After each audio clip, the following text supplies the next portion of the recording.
does it take? What does it take, Bills fans? Boy, we play 75 minutes of football, still nothing to show for it.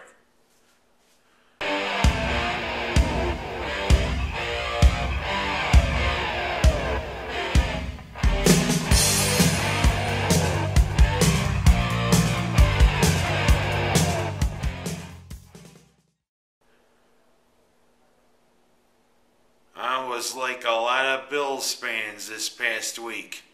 After losing a big close one to Baltimore, I'm thinking, oh boy, because guess what? We had to travel to Arrowhead Stadium to play the upstart Kansas City Chiefs.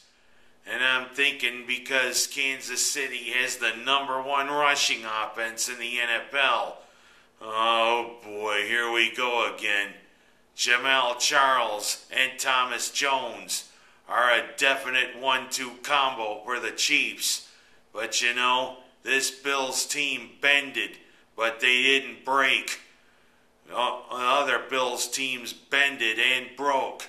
5 consecutive games they gave up 34 or more points. But this Bills team didn't give up the points.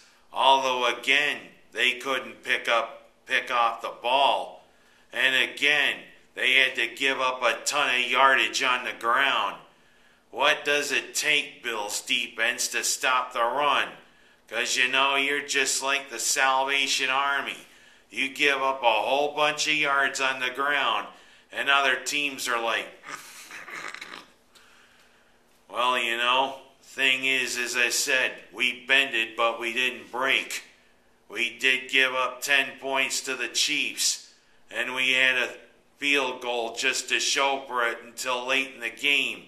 But then the Bills put together a nice drive, leading to Stevie Johnson, who's definitely blossoming into one hell of a other 1-2 combination with Lee Evans at wide receiver, catching a leaning touchdown.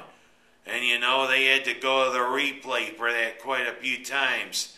And I'm thinking, oh hell, the Bills are going to be on the short end of the stick again. But you know, you weren't touched until you got the ball across the plane of the goal line.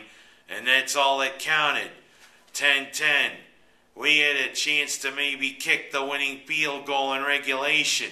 But Fitzpatrick, a Harvard quarterback, what's the idea of throwing an INT there?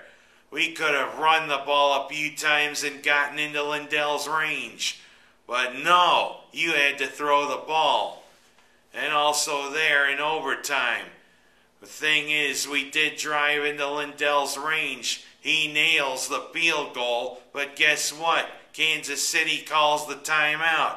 And then on the next one, you kick a folly floater of a ball that ricochets off the upright. A folly floater. Look that up in your funkin' wagnalls. And also, that ball, bing, bing, bing, ricochet. Not like a rabbit. And then Kansas City drives into their range, and Suck Up and Egg decides to miss a 39-yard field goal. Here I'm thinking we get a reprieve. We drive towards Lindell's range again, but then Gailey and company call 3 straight passes, all incompletes. 2 incompletes. 1 they call Fitzpatrick for intentional grounding. So we have to punt the ball away and hope this ends in a tie. Something that almost never happens in the NFL nowadays. But you know, Kansas City drives down into field goal range again. And Suck Up, who actually was Mr. Irrelevant a couple of years ago because he was the final draft pick, on the final play of the game, kicks the field goal. If he had missed, the game would have ended in a 10-10 tie. Well, a tie is better than a loss, but it's no better than a win. But still, we're 0-7 now. Kansas City 13, Buffalo 10. What does it take? What does it take for the Bills to win one? Oh, man. I'm Ken Haas, That's my story.